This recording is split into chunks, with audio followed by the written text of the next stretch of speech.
Hi, I'm Britany Simon, and I am the owner and principal designer of Britany Simon Design House. My office is based in Scottsdale, Arizona, but I am Zooming from my home in Gilbert, Arizona today. I knew what I was into it very early with, playing Barbies, Legos, anything that, involved your imagination. I really just played it to create spaces and homes. I didn't really play with the Barbies themselves, but I created the spaces for the Barbies, like down to I would take photos with, film cameras and have pictures of the Barbies on the wall and their families like posed outside.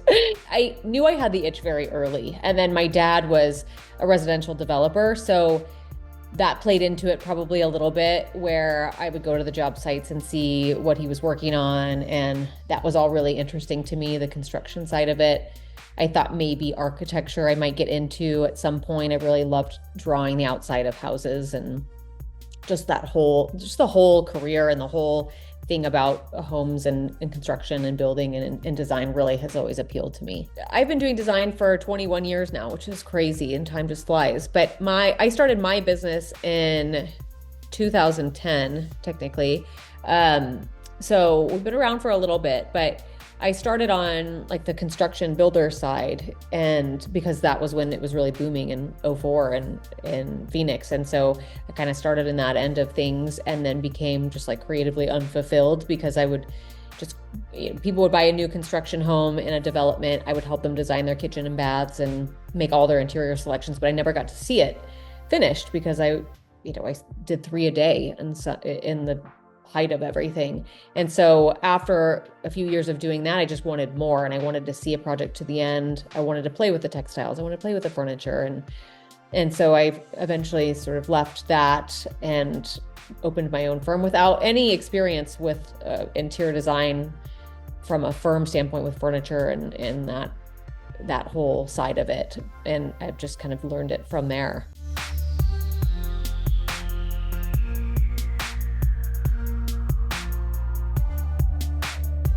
I managed my socials all by myself. I've tried to outsource that, but it just feels not authentic to me. And I want it to truly feel like me. I do, however, I have a partner who helps me with all my videography, that we meet once a month and knock out a bunch of videos. And sometimes it's just, it's our fun content videos talking about trends, or, our icks, like you saw, or we're doing a walkthrough of a recently completed project. And so we set aside one day a month to do that.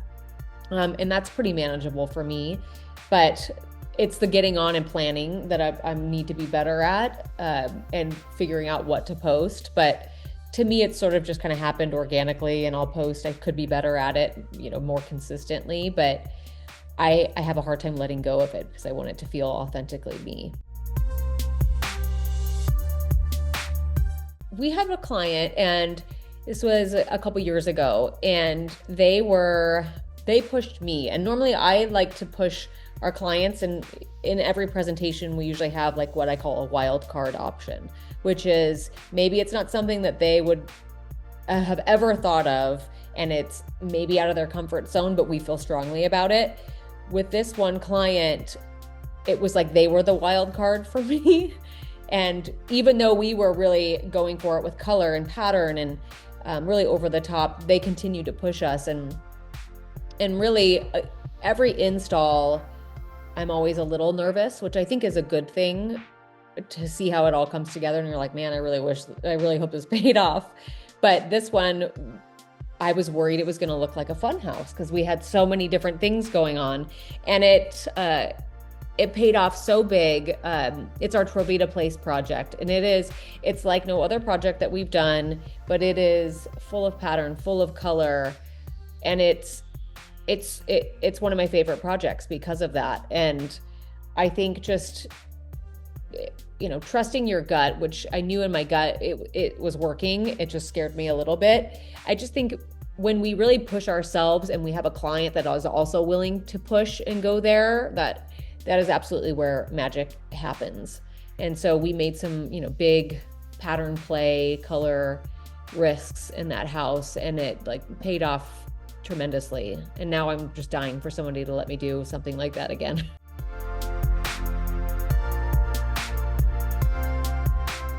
I think lately, or this year in particular, in Arizona specifically, our main cities that people want to live in are like Scottsdale, Paradise Valley, Phoenix, and like the Arcadia area, sort of central. There's not a lot of land left. There's not really lots left in the prime real estate area that people want to live. And with real estate being so outrageous right now in the market, we're seeing a little bit of a downshift in new construction because the cost of things is so crazy. So I do think we're going to have to re-envision existing homes. Maybe we're not just demoing and starting completely over. Maybe we are reimagining a floor plan and adding to a space because it just financially makes the most sense to do that. So I think there's going to be a little bit of a shift. We have some really amazing contractors that just focus on new construction, but they don't do remodels. So I'm seeing a shift in those contractors now pivoting a little bit and being more open-minded to remodels, because I think that's just where we're going to have to go.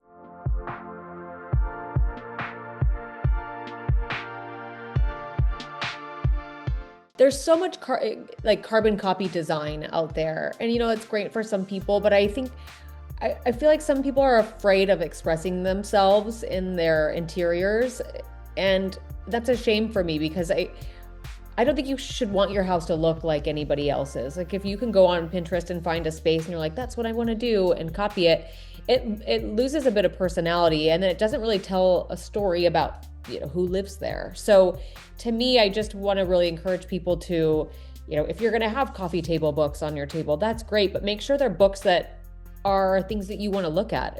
Do you like to collect art? Do you love art? Do you love to travel? Make sure that they tell your story. I love the maximalist direction that we're going in. I love the color drenching.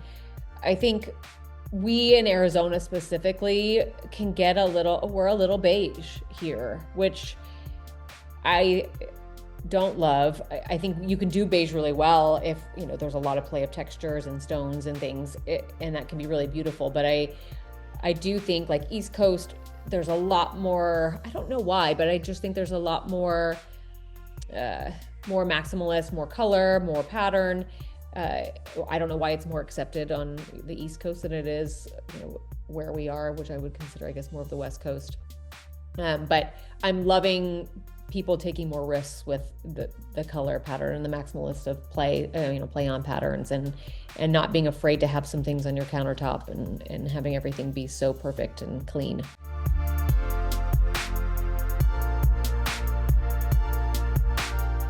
I really hate glossy tile. I don't know, like floor tile or porcelain that's glossy. Anything that is something that's not supposed to be is one of my biggest icks, I think. I get that with quartz, with quartz countertops, we just have to do it sometimes.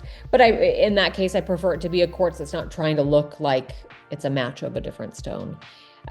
So I just think avoiding anything that's trying to be something, like wood floors that aren't wood floors, or stone tiles that aren't stone. Like, it can be a porcelain and it could be a solid, not trying to match or mimic a pattern of a stone.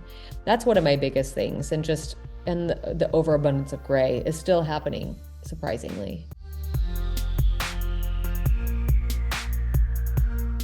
So I paint something for almost every client, an art piece of some kind. And oftentimes it's because a client doesn't want to invest in art because it doesn't matter to them and art's not their thing, or they want to wait and not do many art pieces as they collect over time, which is great too. But sometimes you have those main walls that you just need to put something on, or it's going to feel empty. So I will often paint a piece for them, and it will be towards the style of the home or whatnot, but I don't tell them that I painted it.